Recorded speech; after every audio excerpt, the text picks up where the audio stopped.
Mtazamaji wa Dodoma City TV, karibu katika kutazama mfululizo wa matukio ya wiki kutoka jiji la Dodoma kuanzia Machi 9 hadi Machi 13, 2026. Ni mengi tumekuandalia na haya ni machache. Nitakaye kusomea matukio ya wiki kwa siku ya leo ni mimi Nancy Kivuyo. Ungana nami mwanzo hadi mwisho. Karibu. Fursa ya mikopo ya 10% inayotolewa na halmashauri bila riba imetajwa kuwa kielelezo cha kuwakwamua wanawake kiuchumi na kuwaepusha na mikopo isiyo rasmi na yenye riba kubwa. Hayo aliyasema mkuu wa mkoa wa Dodoma Rosemary Senyamule wakati wa maadhimisho ya siku ya wanawake duniani yaliyofanyika katika viwanja vya shule ya msingi Mbande wilayani Kongwa. Leo tunaposherehekea siku hii, tunawapongeza wanawake wote wa aina zote, hao wakubwa na hao wadogo, kwa ushujaa, kwa ujasiri na uhodari wa kuvusha familia, jamii na nchi yetu kwa ujumla. Kupitia serikali yetu ya Jamhuri ya Muungano wa Tanzania, hasa serikali ya awamu ya 6, muhula wa kwanza na muhula wa pili,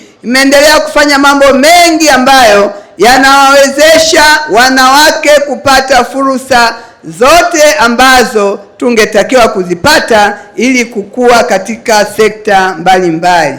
Imesemwa sana na watu wengi hapa mikopo ya 10% ambayo imeendelea kuvusha wanawake wengi ambao walikuwa wana shida ya mitaji, lakini katika mkoa wa Dodoma mwaka 2024 kwenda 25 mkoa uliweza kutoa takribani bilioni 9,487,369,909 kama mikopo ya 10% kwa ajili ya wanawake. Halmashauri ya jiji la Dodoma imewataka wananchi na taasisi kusafisha, kuendeleza na kulinda mipaka ya viwanja vyao na kueleza kuwa kushindwa kufanya hivyo vitatolewa kwa watu wengine wenye uhitaji wa viwanja kwa mujibu wa sheria. Akizungumza na waandishi wa habari, mkuu wa kitengo cha mawasiliano serikalini halmashauri ya jiji la Dodoma Dennis Gondwe alisema kuwa wananchi na wamiliki wote wa viwanja wana wajibu wa kusafisha viwanja vyao. Nitumia hadhara hii kuwaambia wananchi kwamba vitendo hivyo ni makosa kama yalivyo makosa mengine. Kama ni makosa, maana yake hata jinsi ya kuyashughulikia ni kama ambavyo yanashughulikiwa makosa mengine.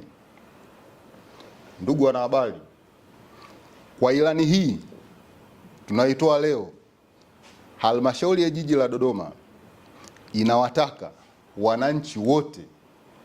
Halmashauri ya jiji la Dodoma inazitaka taasisi zote za umma na binafsi ndani ya jiji la Dodoma kuendeleza viwanja au maeneo waliopewa kwa mujibu wa sheria. Kutokufanya hivyo maana yake ni nini? Maana yake halmashauri itaendelea sasa na utaratibu wa kufuta zile miliki hizo ambazo hazijaendelezwa kwa muda mrefu kwa mujibu wa sheria. Tutazifuta na tutaviuza au kuvitoa viwanja hivyo kwa matumizi mengine au kwa wahitaji wengine. Sambamba na hilo, napenda niongelee jambo lingine la msingi. Kumekuwa na tabia ya baadhi ya watu ambao wanamiliki aidha viwanja kihalali au hata ambao wamiliki viwanja kihalali kuanza ujenzi kinyume na taratibu. Kwa yeyote katika jiji la Dodoma atakayekutwa au anayekutwa akifanya maendelezo ya kudumu ya ujenzi wa majengo au kitu chochote kile bila kuwa na kibali cha ujenzi, huyo anafanya kosa kwa mujibu wa sheria,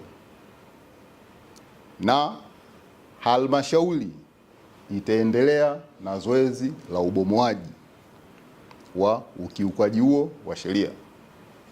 Hapa naomba nirudie, halmashauri itaendelea na ubomoaji wa maendelezo hayo kwa mujibu wa sheria. Na katika hili tumekuwa tukiongozwa na kusimamia sheria namba 8 ya mipango miji ya mwaka 2007, the Urban Planning Act of 2007. Lakini pia tumekuwa na sheria ya serikali za mitaa namba 8 ya mwaka 1982. Hiyo inaelekeza kuwa jengo lolote linalojengwa ndani ya mamlaka ya miji au majiji lazima liwe na kibali cha ujenzi. Kwa hiyo ndugu zangu, hii ni muhimu, na yawezekana mmeshashuhudia maeneo ambapo tumekuwa tukiteremsha majengo hayo, na kuna baadhi mkoa mnanipigia simu kusema kwamba wana wenyewe mnafanya kwa mamlaka. Ni kwa mujibu wa sheria hii, lakini halmashauri tunakwenda kubomoa huwa tumejilizisha na mambo ya msingi. Moja, uhalali wa ule ujenzi unaofanyika, ana kibali cha ujenzi au hana. Tunapojilizisha tunateremsha. Kwa hiyo katika hili tunapenda liwe clear. Mkutano wa wafanyabiashara wa soko la wazi Machinga jijini Dodoma wafanikiwa katika maazimio ya kufanya uchaguzi wa viongozi wapya wa soko hilo tarehe 14 Machi 2026. Hayo aliyasema mwenyekiti wa Machinga mkoa wa Dodoma Christian Msumari alipokuwa akizungumza na waandishi wa habari, huku akiwaasa wafanyabiashara wa soko la wazi Machinga jijini Dodoma kuchagua viongozi bora watakaojali maslahi yao. Kwa majina anaitwa Christian Msumari, ni mwenyekiti wa Machinga mkoa wa Dodoma, pia ni kaimu mwenyekiti wa soko la wazi la Machinga, ambaye nimeteuliwa kwenye mkutano wa waziri mkuu aliofanya wakati anapita katika soko la wazi la Machinga na wasalimia wa Machinga. Kwenye mkutano huo wa Machinga kuna vitu ambavyo walimuomba mheshimiwa waziri mkuu awasaidie, ikiwemo kwanza kuweka uongozi wa soko wa muda, ambapo ni mimi nikiwa mwenyekiti pamoja na katibu wangu. Cha pili, kuitisha mkutano wa soko pamoja na kutengeneza njia ya uchaguzi wa soko.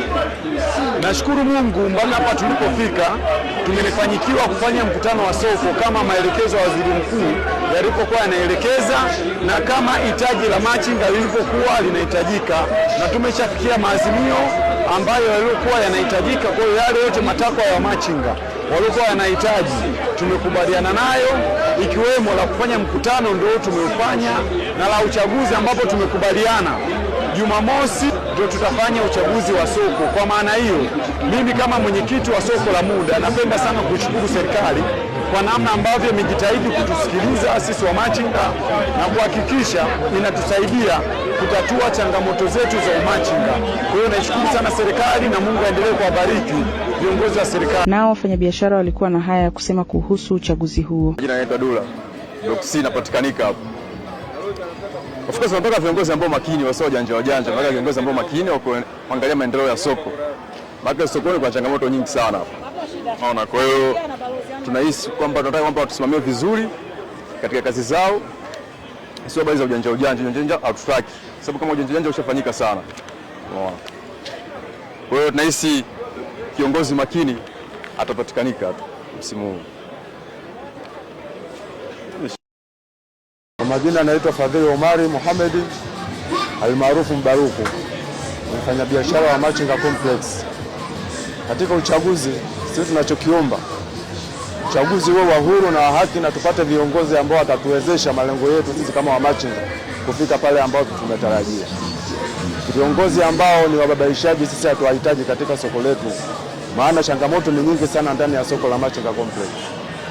Kwa hiyo tunahitaji viongozi ambao watatujali sisi wafanyabiashara, changamoto zetu, ambao watazitetea na kuzipeleka sehemu husika ili kwa kuweza kufanyiwa kazi. Jumuiya ya wanawake wa kata ya Msalato waadhimisha siku ya wanawake duniani kwa kutembelea kituo cha kulelea watoto Tumaini Jema, wakiwa na lengo la kutoa elimu ya haki za mwanamke, ujasiriamali na nafasi ya mwanamke katika maendeleo ya jamii. Akizungumza katika maadhimisho hayo, mwenyekiti wa UWT wilaya ya Dodoma Zabibu Mtoro, ambaye alikuwa mgeni rasmi, alisema kuwa siku hiyo ni muhimu kwa wanawake kwa sababu inatoa nafasi ya kutathmini mafanikio yaliyopatikana pamoja na changamoto zinazowakabili wanawake. Tumefika hapa, tuko sahihi kufika hapa. Tunaposema ni siku ya wanawake duniani, ambao inasema kila mwanamke yoyote yule, au yuko kwenye chama, au yuko maofisini, au yuko kwenye makundi fulani, lakini mizani nini? Ni wanawake. Lakini leo mmewashirikishwa nini na wanawake nini? Jukwaa la kata, si ndio? Viongozi wa hapa, mimi napenda kuwashukuru sana. Kulea watoto ni kazi. Kulea watoto ni kazi. Maana yake mnashika nini? Ile ni nguvu ya Mungu. Unapoletea mtoto, Mungu akakuongozea kuletee wewe. Na kwa sababu anajua wewe utafanyaje, utaweza. Kwa hiyo naombeni sana, Mungu awabariki sana kwa mnayofanya. Mimi nimesema siwezi kuzungumza muda mrefu kwa sababu naelewa hali halisi ya watoto wanalelewa katika misingi ya namna gani. Ni kwa nini wako hapa? Walizaliwa wazazi wao hawapo. Kuna wengine wanasema labda wazazi wao walifariki, labda wazazi wao wana matatizo haya. Wakasema ngoja tuwapeleke pale ili kusudi wapate huduma ambazo zinastahili. Kwa hiyo huduma zinastahili, kwanza jambo la neno la Mungu linawastahili. Kwa sababu halianzishi jambo bila neno la nini? Neno la Mungu lazima litangulie. Na Mwenyezi Mungu ndiye anatuelekeza hivyo. Kwa hiyo hapa sasa tumekuja kwa njia ya Mwenyezi Mungu. Lazima tumtii Mwenyezi Mungu wakati wote ule. Alafu ni kipindi kizuri kwa Resma na Ramadhani. Kwa hiyo hapa wote sisi tunapata, Mwenyezi Mungu atatupa thawabu zetu kwa kukanyaga sisi hapa. Hata kama hukutoa chochote kile, mguu wako tu ni hesabu tosha kwa Mwenyezi Mungu. Akitoa shukrani kwa niaba ya watoto, mlezi wa watoto kituo cha Tumaini Jema Brother Elisha Raphael alisema kuwa maadhimisho hayo ya siku ya wanawake duniani yamekuwa faraja kwao kwa sababu zawadi walizopokea zitawasaidia watoto katika kujikimu kituoni hapo. Basi kwa niaba ya kituo tunapenda kutoa neno la shukrani. Tunawashukuru sana kwa upendo wenu, kwa kujitoa kwenu na kuja kushiriki pamoja nasi katika siku hii ya leo. Juzi mtendaji alivyokuja ilikuwa ni surprise. Sasa sikuweza kumwambia labda kuna siku fulani tena au kuna nini. Kila nikijaribu kumsogeza mbele, ambia siku ni. Kwa hiyo basi tunaamini kwa yote Mungu katenda, na Mungu awabariki mara 100 na zaidi pale mlipopatoa, apajaze zaidi na zaidi. Timu ya uendelevu sustainability ya jiji la Dodoma ilitoa mafunzo yanayolenga kuhakikisha kuwa shughuli zote za halmashauri na miradi ya maendeleo inafanyika kwa kuzingatia viwango vya kimataifa vya utunzaji wa mazingira na jamii. Hayo aliyasema mratibu wa mafunzo Akida Hudu mara baada ya kuhitimisha mafunzo yaliyodumu siku 7 kwa watumishi wa jiji. Tulikuwa na timu ya sustainability au endelevu ya halmashauri ya jiji la Dodoma kwa muda wa siku 7. Tulikuwa na mafunzo ambayo yalikuwa mafunzo ya uendelevu na mafunzo ambayo yaliweza kuwapa uelewa washiriki wa mafunzo masomo mazima ya kuhusu sustainability ama uendelevu. Tulianza mafunzo tarehe 16 mwezi wa 2 na tumemaliza leo tarehe 6 mwezi wa 3. Sasa hivi timu imeweza kupata uelewa na kuwa comfortable kwenye kuweza kuandaa taarifa za uendelevu za jiji la Dodoma. Na kwa kuanzia tutaanza kufanya kazi za uendelevu kupitia timu hii ya sustainability. Baada ya mafunzo haya, kwa matumaini yetu kama timu, shughuli zote za sustainability kwenye idara na vitengo zitakuwa zina mtu wa kuzisimamia, na kuanzia hapa tutakuwa tumeanza mwanzo kupata ripoti ya uendelevu kupitia taasisi yetu ya halmashauri ya Dodoma. Mtazamaji wa Dodoma City TV, mpaka hapo tumefikia tamati kwa taarifa matukio ya wiki tuliyokuandalia kwa wiki hii. Kwa niaba ya mchanganya picha Joseph Mkayugwa, ulikuwa nami Nancy Kivuyo. Usisahau kusubscribe, kulike na kucomment. Mpaka wakati mwingine, nikutakia utazamaji mwema wa vipindi vinavyoendelea. Kwa heri kwa sasa.